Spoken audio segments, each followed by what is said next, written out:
Hi, I'm Ensign Strider with my Teen Titans Issue 1 review, Issue 1 of the reboot or restart, whatever you want to call it, since the new creative team come in. It is still part of the new 52, you can just about make it out there, the new 52. So it's the new Issue 1 since the new 52 started. Well, it's the second number 1 since the new 52 started. Just to clarify, I'm not feeling all that great. I didn't mean to get more reviews out this week, but I'm feeling kind of ill. My throat's really killing me, and this will be the first review I do with no notes. So if I'm not too clear on something, or if I don't elaborate enough on something, please feel free to ask me in the comments. Just could you tell me about this, or I will be in the comments after this video goes up, and I will check them regularly for any questions you may have. So I'm going notes free on this one. I don't want to talk too long, so I'm just going to get into it.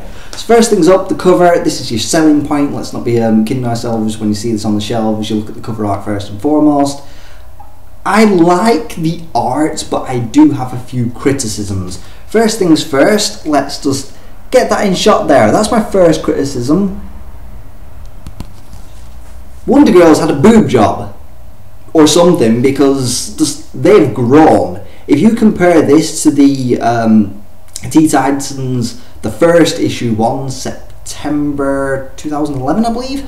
If you compare it to that one, you will see that her chest size has increased. Now, Roquefort, who did the cover, who did all the art in this issue, I believe, look at that word there. Teen Titans. Not adult Titans. Teen. I know girls develop in the teenage thing, but sexualizing like that is just plain wrong, dude. It's just wrong. What was the thinking? It's just, I know that it probably seems nitpicking, but I believe she's 17 in the comic. That's a 17-year-old. Is that even legal? I mean, like, I am way too old to be looking, but I noticed that, and I just thought that is just plain wrong.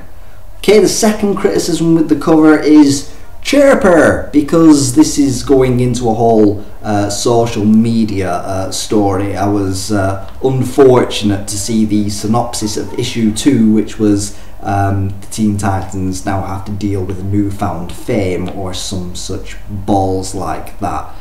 This storyline could work, but I'll reserve judgment until we get to issue 2. I'm going to discuss issue 1 solely. So, the other thing I hate is the also very social media inspired, move my fingers, at Pfeiffer, at Roquefort, and at Brown, which aren't actually their Twitter handles for those of you who are wondering. It's the whole social media thing. The teenagers, they do social media now, apparently. In between, saving the world, high school studies, all the other things that teenagers have got to deal with, they also now chirp, apparently. It is Chirper? Yeah, it's Chirper. They apparently chirp now. I know that teenagers chirp, well, tweet, okay, or whatever. It's just, it doesn't suit. They've got other responsibilities, and that's one of the things that I've always liked about the Teen Titan comic books. Just the fact that they are superheroes and they do the superhero thing, okay, but it's also about the drama of growing up and having to deal with the the pressures of becoming an adult. It's one of the reasons why I read it back in the day. So just like when they announced a new issue 1, I was just like, I'm going to pick it up and see how it's changed, and it's no longer being handled by he who shall not be named. But yeah, the other thing I hate at the bottom is these hashtags here. It's like, oh, hashtag new direction. Can you see that? A hashtag in your face and a hashtag more attitude. I mean, no, you don't need to tell us what the theme of the book is going to be on the front page with hashtags. Tell us what the theme of the book is in the book. So that's just my criticisms on the cover. Other than that, the art is pretty solid, and when we go inside, I'll just show you what the art is like on the inside of the book. I want to get a nice large page for it. Here's one. just of Wonder Girl holding a guy up by his neck. Just the art is really good inside.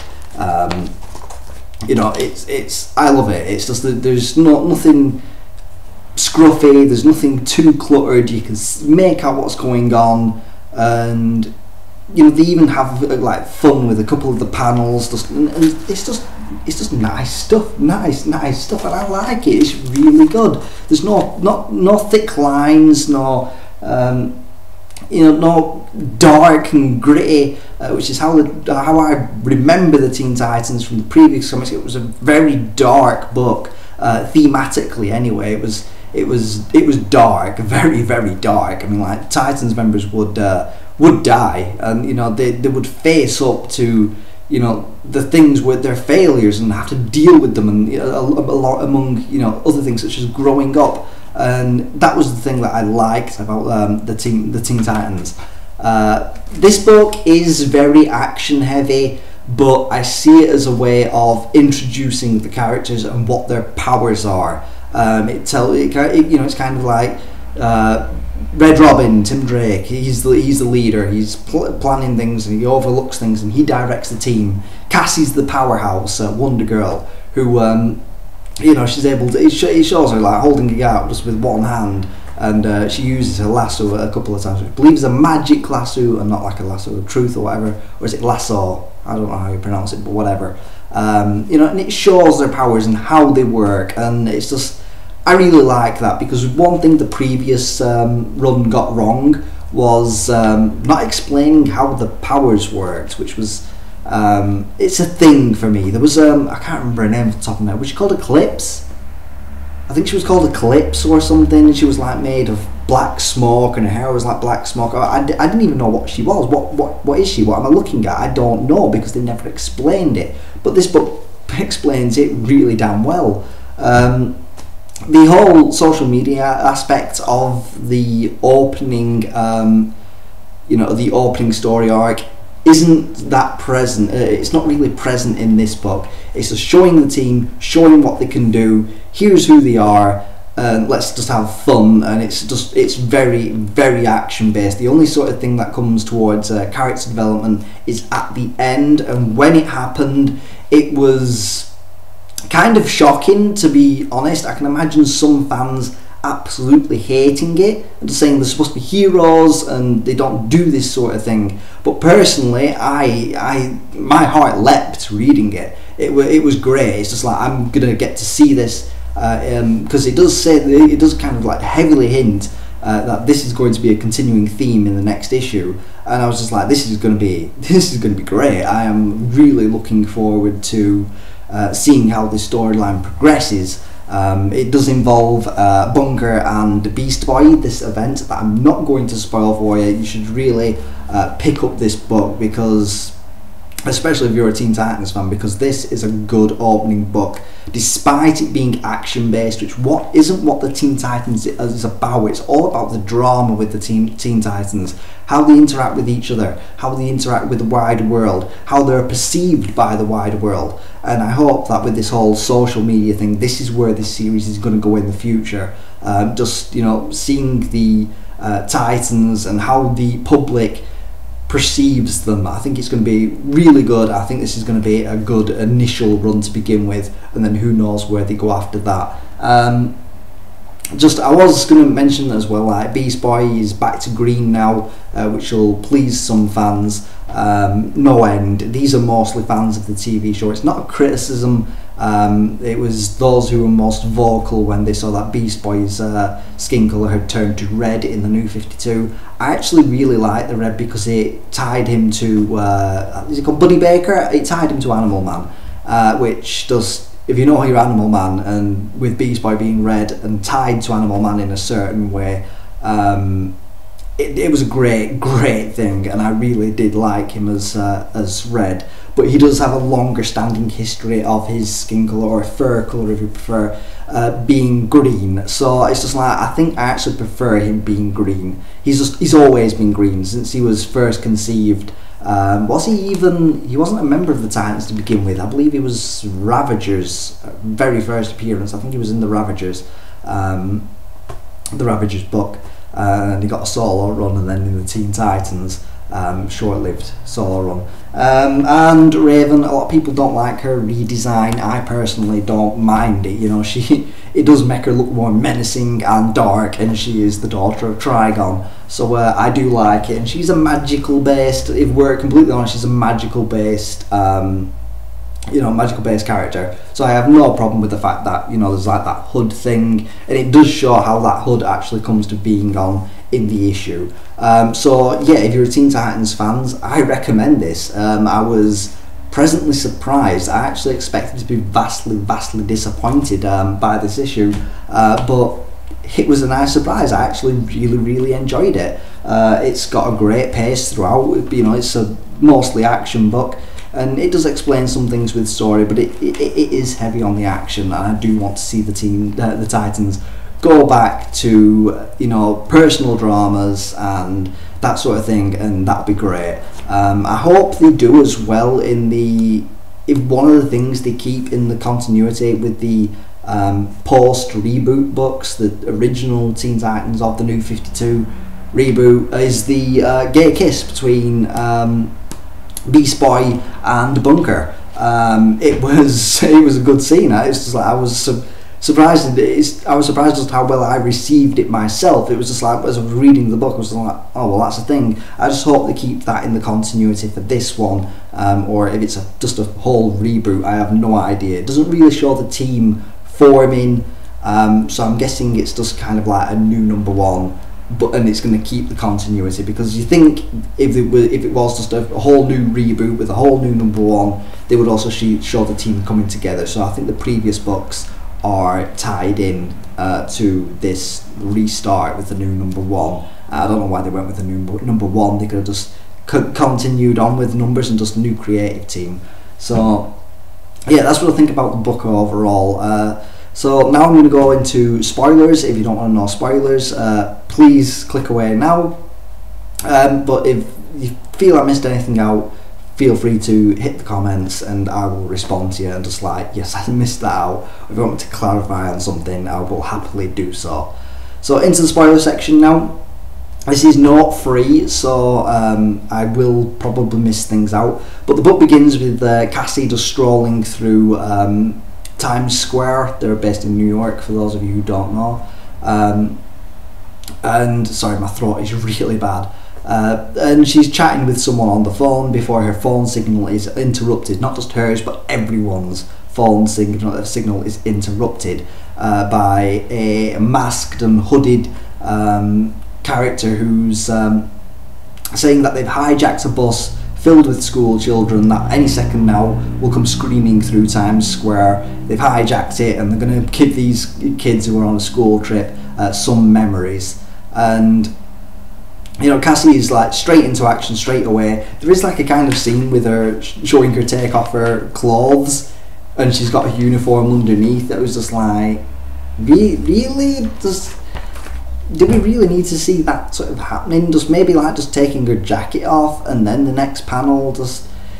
It seemed a little sleazy, if I'm perfectly honest. I'm just like, the artist is doing this for his own gratification and she's a teenager. So again, she's first into the action. There's a quick scene which shows Robin, who is Red Robin, who is sat at the top of the skyscraper, and it's from here that he's directing the team and interacting with them.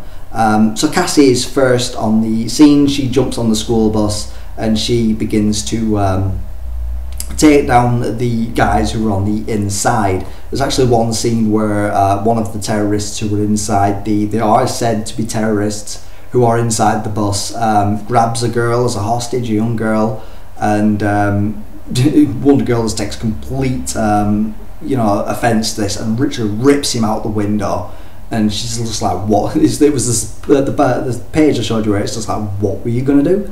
Just I really like that, just got across the point that she's a powerhouse and she can hold a full grown male, you know, just above her head, just one-handed. It's nothing to her. So that really it just really, I like that scene. It shows that, you know, she's a powerful teenage girl, so it's just like, I appreciated that, and it's it was a really nice thing to see, to be perfectly honest. I like that they were keeping her character as just a strong girl who can just like bench press a guy. It was great.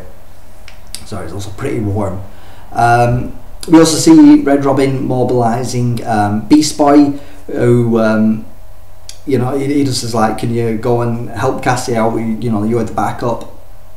And Beast Boy heads over there with as a hummingbird, I believe. It doesn't really, on the art, it's kind of, I'm not really up on, I'm guessing it's a hummingbird. I'm not really up on my bird species, but he flies over there and Cassie actually throws the guy off the roof, which was kind of like, geez, that'll kill a guy, but you know, Beast Boy does fly past and he's just like he looks alive to me. Just without checking, there's no way of knowing, but he looks alive.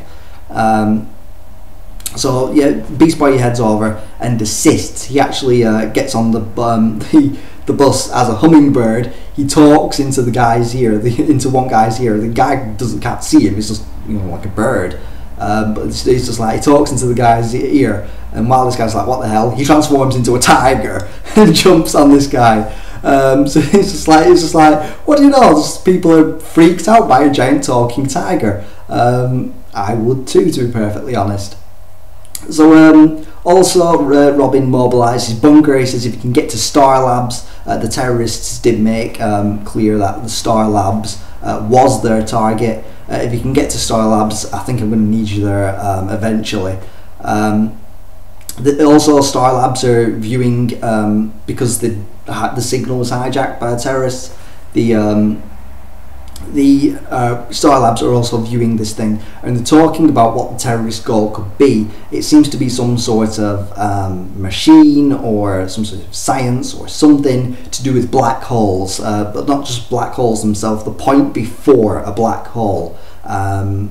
It's a bit sciencey. I didn't quite understand it, but of course, comic book science, it probably isn't real. But they're saying something about how you know, tech, you know, Earth-based current tech can only go so far. We can get to the edge of a black hole. That's all we know. And once we hit the black hole, we know nothing. It could be we don't know. But they talk more about the edge of a black hole. What is the edge of a black hole?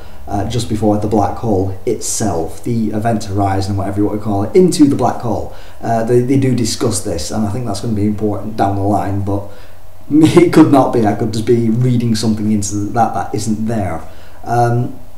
So also Raven makes her appearance on the bus, and she's just all, it shows like when she puts her hood up, that's when the bone, if you want to say, the bone you know, visor sort of thing of her, like a helmet or whatever you want to call it, that comes over. It just like appears, and also the claws come out, where it's just like a more human hands to begin with, and then it's claws once the hood comes up. So I've no problem with that. They even had the foresight to put like little holes in the hood now, so it's like she can probably see out of it. And I'm just going to double check that actually within the comic, just to make sure that they keep that. So it's like she can see out of it, but if we're honest, we can just like write it off with she's magic, you know. So she makes her appearance on the bus, and she causes all the guys just to panic and flip out. It's at this point the masked man, the masked hooded man, the leader of the terrorists, he initializes the bomb that they have on the bus. They did mention this earlier. I skipped over it because I'm doing this sans notes. So he activates the bombs, and it's actually on the jacket of all the guys in the bus. Beast Boy is trying to steer the bus upside down, because that's the sort of guy he is. And all the Titans just like, what the hell do we do? Raven says there's not enough time to teleport them out of there. You know, we're gonna have to think of something else. It's at this point, I think it's definitely Wonder Girl, but I'm just going to double check this. Yeah, she grabs the last remaining terrorists off the school bus and literally jumps with them just out into the middle of nowhere, and the bombs go off. Of course, this doesn't kill her because she's Wonder Girl. The bus is eventually saved by Bunker. They can't stop the bus for whatever reason. They're maybe because they don't know how to drive. They are teenagers. Beast Boy thinks pulling the keys out will probably stop it. And yeah, Bunker eventually saves the day by using he actually describes the way his power works. It's like, I use smaller bricks so they're more brittle. He can make psychic bricks, by the way. That's his power. He can make smaller bricks so they're more brittle. They break easily as the bus collides with it, causing the bus to slow instead of just like big bricks, which would probably slam the bus and kill everyone on it. So that, you know, his smaller bricks are more brittle, and that's what caused the bus to stop. So like when Cassie actually emerges from the explosion, I forgot to mention this. It's just like, I'm okay, just completely like nonchalant, just like I'm fine. So a little bit of time passes, and the Titans are making sure that the kids are okay, and the other people are all fine. And one guy who's just like off to the side, he says, you know, I can't remember the exact words, but I want to find it because it's okay. So there's a guy off to the side who says, "Only complaint I've got with all the superheroes in New York, it's just my luck to get rescued by the two who look like a couple of..." And it's at this point that Bunker takes offence. It's just like, if I were you, I'd think very seriously before finishing that sentence, and that is just a great panel. I was just like, well, wow, they're really not pulling any punches with this, because Bunker's just got him pinned against the wall with his own wall made of psychic bricks. Of course they're purple, but you know, it's just like, and it's at this point that Bunker says, Beast Boy says, "Bunker, what are you doing?" And Bunker says, "I'm explaining the facts of life to this guy. Like how this world, some people like us, we wear masks. And how underneath our masks we might be good or evil, black or white, man or woman, straight or gay." Of course, Bunker is homosexual. And he's just like, he also says, "Underneath our masks we are very, very dangerous. And are you listening?" to the guy who's pinned against a wall. It's at this point that Beast Boy says, "Yeah, he's listening, but he's not the only one. And there are people actually recording with their cameras and camera phones and so on and so forth." And I think that is going to be very interesting running into the next issue to see just how the world perceives them after this event. I'm all behind this, and I'm all behind the Titans being a bit edgier. It's what being a teenager is all about: action and consequence. So I can imagine some fans being a little annoyed with that scene, with like, he's supposed to be a hero, you know, you can't be doing that to people, but it's really about who he is, his identity beneath the mask. And I think he had every right, you know, if someone was going to call him a couple of freaks, him and Beast Boy, you know, he's going to stand up for his friend, and he's going to stand up for, you know, who he is beneath the mask. And I love it personally. I just think that, wow, that is great, and if they deal with it in the next issue, I'll be all on board with this series. We cut to the end of the comic, where I just want to double check. It says Star Labs Phase 2 on the northern tip of Governor's Island, half a mile away from Manhattan. I'm not entirely familiar with the geography of New York, but I'm guessing maybe that is a real place or whatever. But the Star Labs Phase 2 is state-of-the-art, cutting-edge, and still under construction. It's at this point that we see an armed Star Labs security guard patrolling a warehouse, and the masked and hooded leader of the terrorists from earlier runs him through with a sword. Considering this, this terrorist supposedly died in the bomb, it probably means that this guy is a metahuman, or a girl. I think it actually says numerous times that this is a female, if I'm not mistaken. Can't really tell from the art. Something about her physique makes me think this is a female, but she does walk outside and look over the city and says, "Not yet, this isn't over yet." So yeah, I'm all behind on issue 1, the what we can tell from the story arc that's going on. It's called Blinded by the Light, this issue, for those of you who are wondering what the title is. I'm all on board for this story arc. It's really interesting. The whole social media and the multimedia and how the Titans are perceived by the public as a whole. I think that's going to be very interesting to read in the next coming issues. I just hope it doesn't disappoint me. Overall, the makeup of the team feel great. There's nice fun moments in here. And it's just an enjoyable read. I really did enjoy reading this. If you're a Teen Titans fan, pick it up because it's a damn good read. It does feel nice that they're not going to shy away from subjects such as sexuality as well, which when Bunker does the little bit I read out, when Bunker said that, I was just like, this is great. You know, for any younger reader, you know, teen reader who's reading this and trying to figure out their own identity, I'm on board for it. It's great. It's a great read, and I enjoyed this issue far more than I thought I would.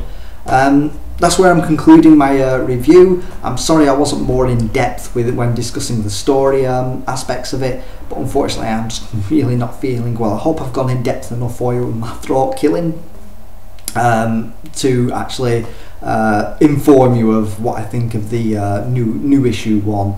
What am I going to call this? Just New Teen Titans issue 1 or Reboot number 1 Teens? I don't know yet. You'll see. You guys have already seen it's there, but at the moment, in the past, hello from the past to future people, yes, I am taking medication for my illness. Yeah, I'm more behind on this, so yeah, I will be picking up issue 2, and you will of course get my review on that as well. I was actually expecting the worst for this when I picked it up today, and this actually came out on the same day as the next issue of Red Hood and the Outlaws, which I said I would continue to review until I've eventually had enough. You'll get my review of that very soon, I promise you. Leave a comment if I haven't been clear enough. I do apologise, but I am a little under the weather. And I'll get back to you as quick as I can. I will check in regularly with the comments, and I will reply to you and just like clarify anything that I may have missed unintentionally. I do apologise, but I just couldn't go into this issue with notes, not with my throat the way it is. You can probably hear now that it's actually getting a bit hoarse. So I do apologise. But yeah, you will be getting more reviews from me as soon as I'm feeling well. I'm hoping to catch up on Batman Eternal, still Spider-Man, experimenting with how I'm going to get through that one, because I do have some criticisms, but it's a damn fine book. Also new Suicide Squad, and lots of other goodies that you'll be getting. So yeah, feel free to leave a comment if you need to clarify for you. I do apologise. As always, I've been N7 Strider, and I should go.